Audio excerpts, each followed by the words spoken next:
Oh, guys, I have just had one of the best coffees of my entire life. Main Street Cafe in Whittington. Get down here. Anyway, at the minute, we've got a story to cover on Chapel Lane. So, let's get into it, guys. This case centres around a quiet lane in Whittington just outside of Lichfield, where what should have been an ordinary afternoon walk ended in tragedy. Back in October of 1910, Mrs. Abberley was walking along Chapel Lane with a young daughter, 5-year-old Alice Elizabeth Abberley, when everything changed in a matter of seconds.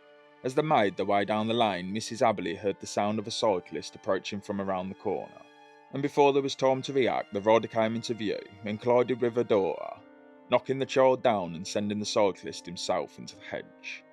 The man responsible was identified as Mr. Diver, an officer based at Whittington Barracks who'd been cycling along Chapel Lane at the time of the incident. At the inquest, it was heard that although he was not travelling at what was described as excessive speed, there was one detail that stood out and was repeated more than once. He'd not rung the bell on his bike.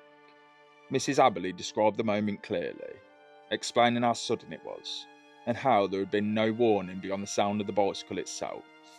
This was supported by another witness, a labourer who had also been in Chapel Lane at the time, who confirmed that the cyclist had approached without sounding any kind of signal. In response to questioning from the coroner, it was acknowledged that Mr. Diver appeared concerned immediately after the incident, and that he'd apologised, but the issue remained that a basic precaution had not been taken. Further evidence revealed that shortly after the incident, Mr. Diver had left the country, sailing for India the morning after the accident, unaware at that point that the injuries sustained by the young girl would prove fatal. It was also stated that he'd admitted to a fellow officer that he'd run into a little girl, and his identity of the cyclist involved was later confirmed by the police sergeant.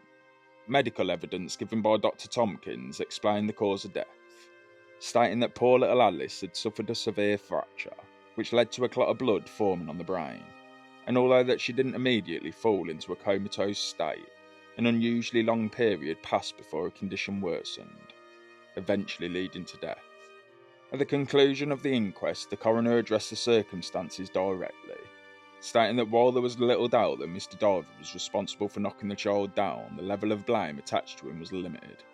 It was acknowledged that he should have rung his bell, and that failing to do so contributed towards the accident. But the coroner made it clear that this neglect was not considered criminal, nor sufficient to justify further legal proceedings. He went on to remark that it had become a habit among cyclists to pass one another on the left-hand side without giving any audible warning, suggesting this was not an isolated lapse but part of a wider issue at the time. In the end, the jury returned the verdict of accidental death. But beyond that verdict, the reality of what happened on this stretch of Chapel Lane. A brief moment with no warnings, and a young life lost in circumstances that by all accounts could have been avoided with something as simple as the sound of a bell. So rest in peace, Alice Abberley,